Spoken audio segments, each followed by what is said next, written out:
Voilà. Bon, ça, les amis, je sais qu'il se fait quand même tard, mais c'était quand même important que je fasse cette vidéo, cette petite capsule.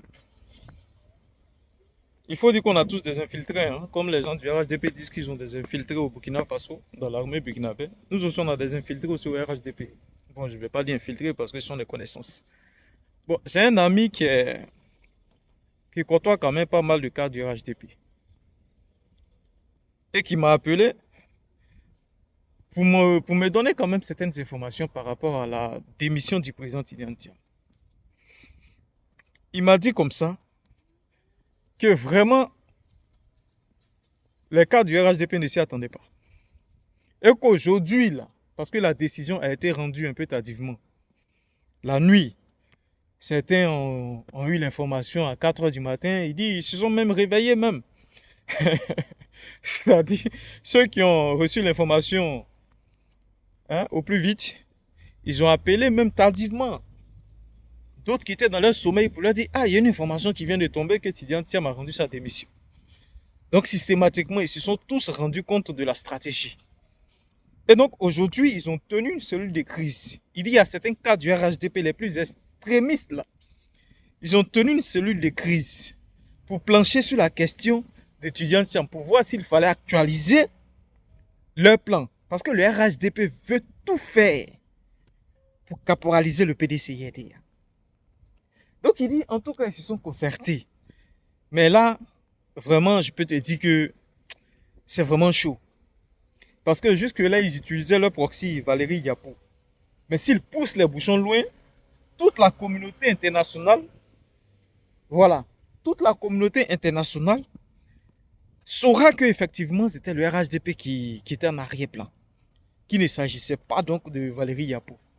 Même si pour l'instant, quand même, on va dire que ce sont des analyses politiques. Les gens savent quand même que c'est la main noire du RHDP qui est dans le dossier Valérie Yapo Tidjane Thiam.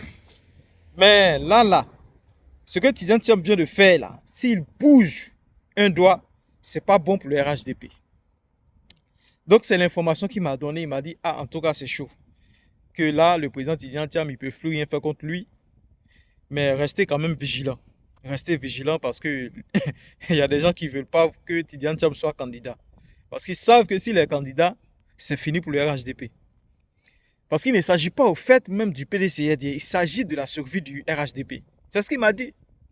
Il dit il s'agit de la survie du RHDP. De plus en plus de cadres commencent à croire au président Tidjane Thiam, commencent à aimer le PDC, surtout les transfuges du PDC qui sont retrouvés au RHDP. Eux tous, ils commencent à avoir de plus en plus de l'engouement pour retourner dans leur parti. Quand ils voient aujourd'hui les militants sortir, les militants manifester, ils voient l'engouement qu'il y a autour du PDC, vraiment ça leur donne l'envie et ils veulent même jeter l'éponge. Les histoires des restaurations, ils veulent tout abandonner pour retourner au PDC. Que c'est un peu ça que certains cadres du RHDP craignent. Voilà pourquoi ils font la guerre au PDC. J'ai dit bon, ça c'est entre vous là-bas. Mais l'autre sujet sur lequel je voudrais plancher, c'est concernant NCI. Je dis, si on était aujourd'hui, dimanche, là, NCI allait déjà parler des diamants. C'est-à-dire dans leur débat, leur faux débat, ils font 360 là. Ils allaient commencer, hein, à parler des diamants. Mais vous faites une émission sur laquelle aucun représentant du PDC n'y est. Mais chaque jour que Dieu fait, même souvent on peut quand même se passer du PPACI. On parle même pas de Sorogium. Mais Thiam, là, il est toujours calé dans le débat des 360. Il est toujours calé.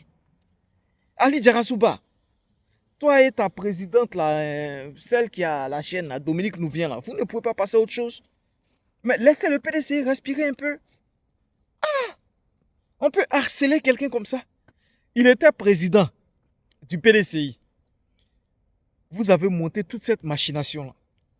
Non, on va le radier, il faut le destituer. Hein? Vous avez confié la mission à Valérie Yapo. Bon, là, elle a échoué. Mais laissez le monsieur. Il dit qu'il n'est plus président du PDCIDA. Vous dites qu'il a été élu de manière irrégulière.